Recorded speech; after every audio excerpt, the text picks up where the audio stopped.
Well, hello there, humans, hippies, earthlings, whoever you are, wherever you are, whatever you're doing, and whoever you are lucky enough indeed to be doing it to. I'm Bushka on Blitz, and I'm very happy to be here with you today, having a chat about ratings, day one, my thoughts, some of the things I've taken from the experience so far, and where I see it going in the next wee while.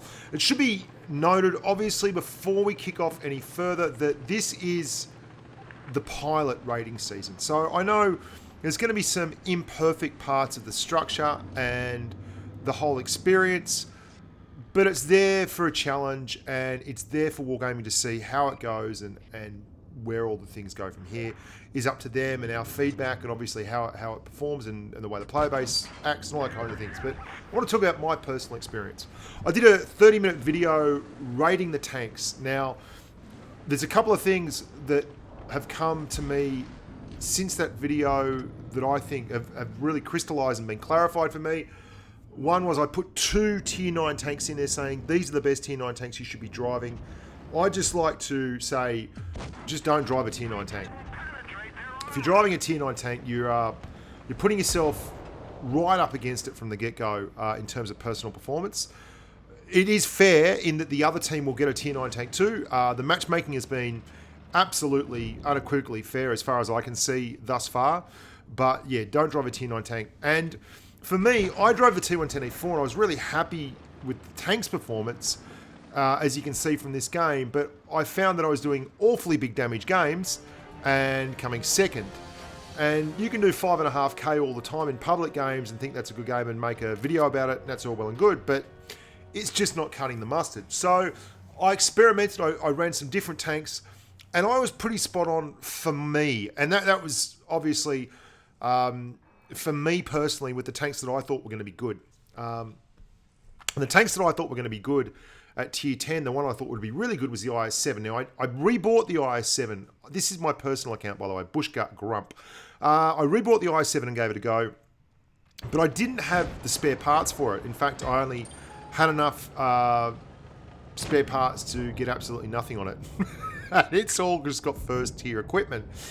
I did, however, have a fully kitted out IS-4. So I drove T62As, E50Ms, a couple of 183 games, and then I started driving the IS-4. I found the 62A was very good, by the way. I did very well on the 62A, but I did exceptionally well in the IS-4. I won an awful lot of games in the IS-4. The other thing I noticed was once I got into that Platinum League area, the teams really performed a lot better together. You can see we're on Fails Creek, and unlike a public game, all their meds are pushed around together and tried to hold, but our whole team has come to the flank, including big, heavy TDs like the Jagdpanzer E100 and the T30. And they've smashed. They've absolutely smashed. Hulk smash. Have a look. An Object 268 is going to pop on the top left corner of the screen. There he is. He's popped. Watch the team focus fire. Watch this. Everyone is paying attention. And what I found was I was able to drive the IS-4 really aggressively. And I'm really happy with it. And I don't know how that's going to progress as the meta changes and as things move forward. But I found that I've been very aggressive with this tank.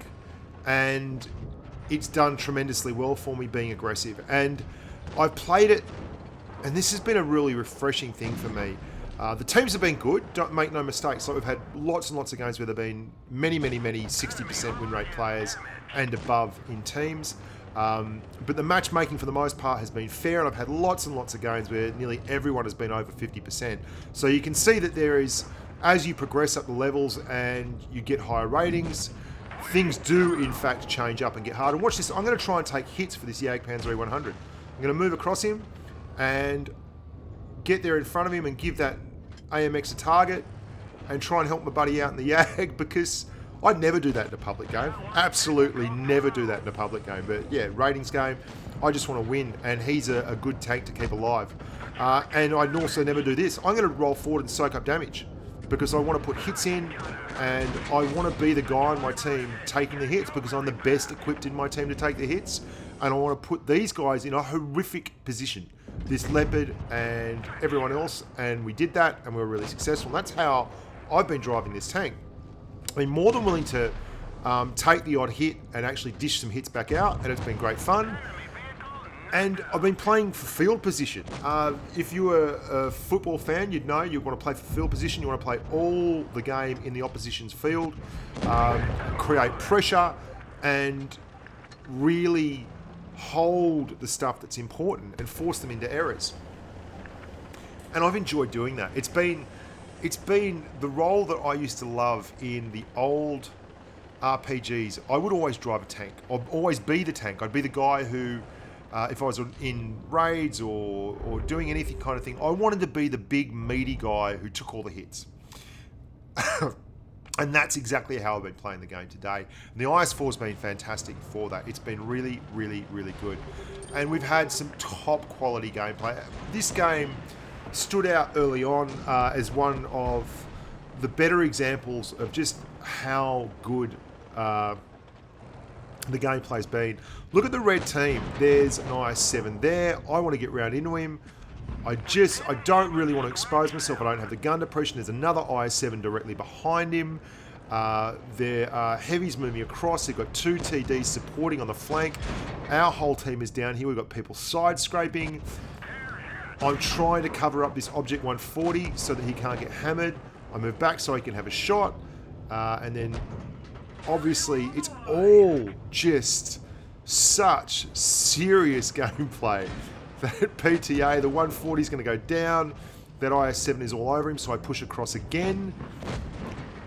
And I'm just trying to cover that 140 so that he can't die. He's in a terrible position. We get a shot in that IS-7. We take one back. This 268 has a really solid effort, hey. There's a VK4502B around here somewhere too, I think, who's going to come up and take his turn side scraping. We miss a shot there. That 268, look at him. Absolutely nuts. He's gone hard into it.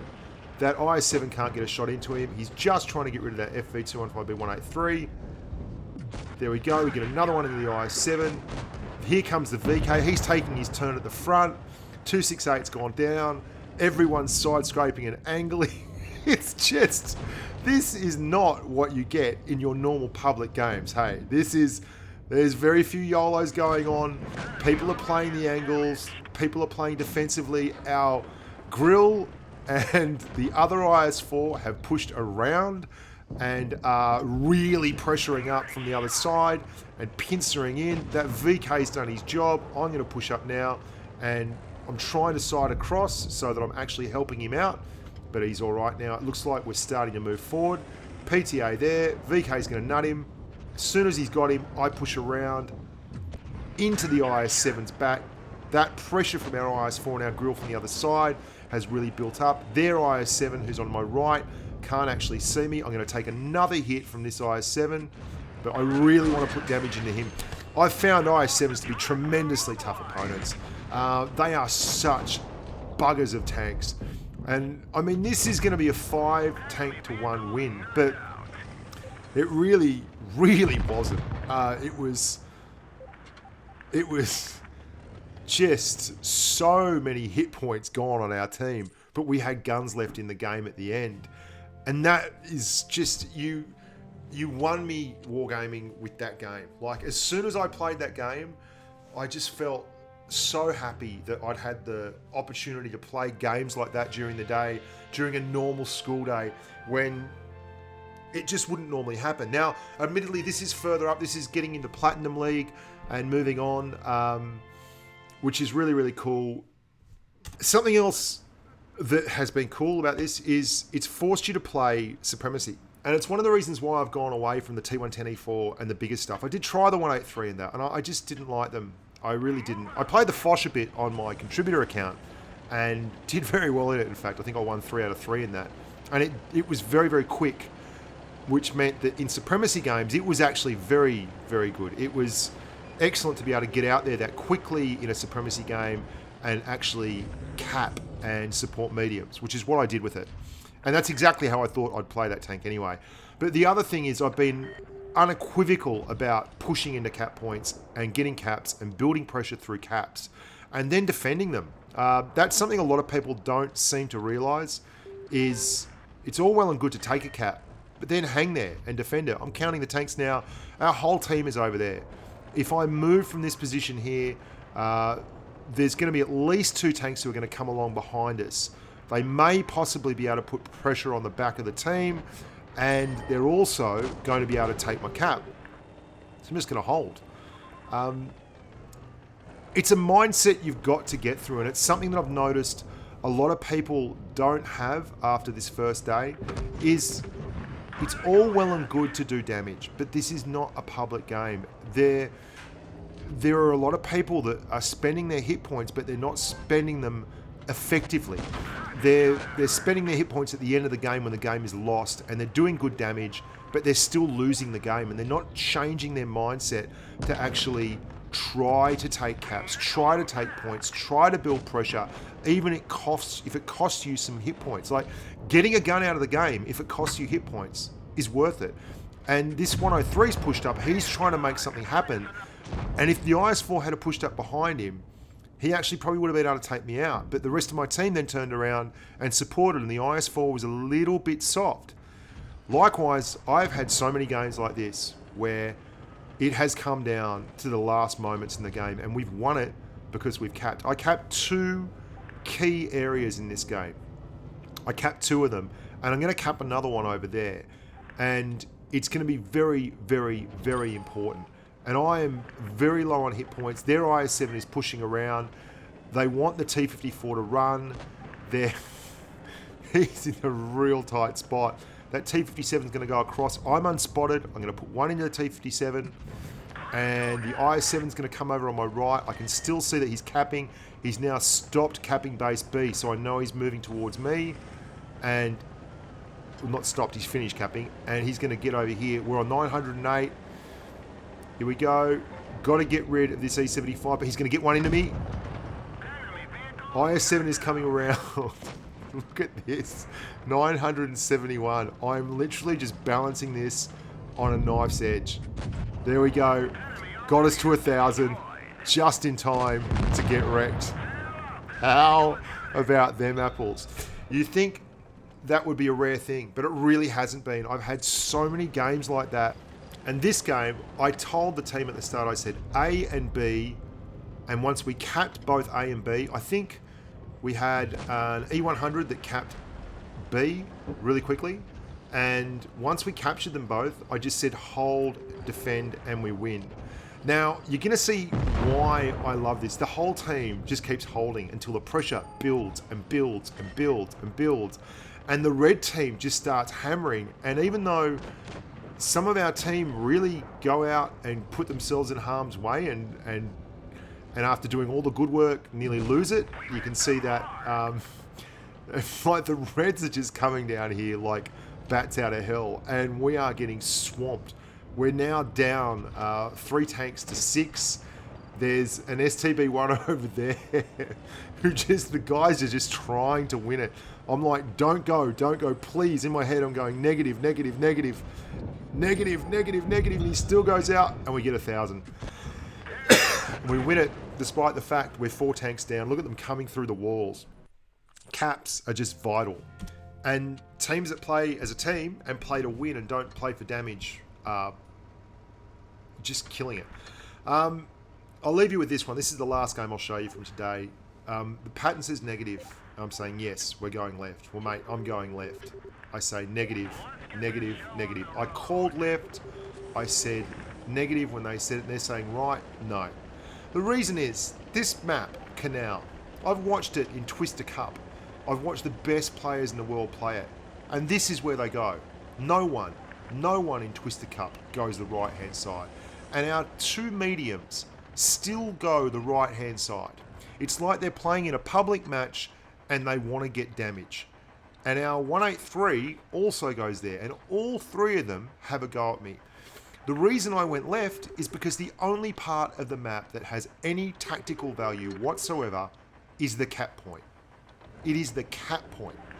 I am in the cap point. I am absolutely building pressure. They cannot ignore me. They have to come to me. And I feel like I am so well equipped to deal with incoming fire. My armor is fantastic. I'm a very mobile tank. I have excellent traverse numbers for a heavy that has this kind of hit point pool and armor profile. And I'm very, very comfortable taking damage. Those three over there are playing their own game. Like, whatever. Look at the poor old ST1 here. I'm not actually going to give him a shot. I'm just going to poke out, get him to spot me up, make him stop maybe, have a look, let the rest of the team know where he is. And the whole thing is, he's going to come around here and he's going to reset the cap. And kudos to him, he had no choice. I was already on 75 on the cap row. But it's going to get him killed. And that's a tank down. So it's a tank they've had to give up to reset the cap. And it's not a bad tank either. It's an ST1. It's a good tank. There we go. He's gone. And we're back. And now there's a waffle tractor stuck down in a ditch. There is still 2 Object 704s behind me, just having a great old time. Our Patton is dead. Our T-54 are dead. And they're now going to begin their whinging. Good team. Yeah, Benny Mimi. If you had a tactical ounce of brain cell going, I'd be surprised. This waffle tractor is in a horrible position. And he had to come down here because he was worried they were going to lose the cap. And this is what it's all about. This is what a lot of people haven't adjusted to in all snipers. I mean, God. Really. People have idiots capture base. You know what? You just, you're a clown. I couldn't help myself. Sorry. Apologise, world. Getting a bit salty. I did call at the very start. Everyone saw me call, right? There we go. Now, we're going to win this. We're going to win this very, very, very, very comfortably. Because basically, you have to come to the cap circle. It's a win. It's such an easy win. Watch the Twister Cup. Watch the best players in the world and watch them pressure from the cap in situations where you need a result. And watch the enemy team just get wrecked for it. I'm Bushka Blitz. Thank you so much for watching. I hope you're enjoying ratings battles as much as I am. Again, the IS-7, poor old IS-7 has to come screaming in. Game's already lost. And we win it with 4 tanks alive. I mean, happy days. Lots more coming up.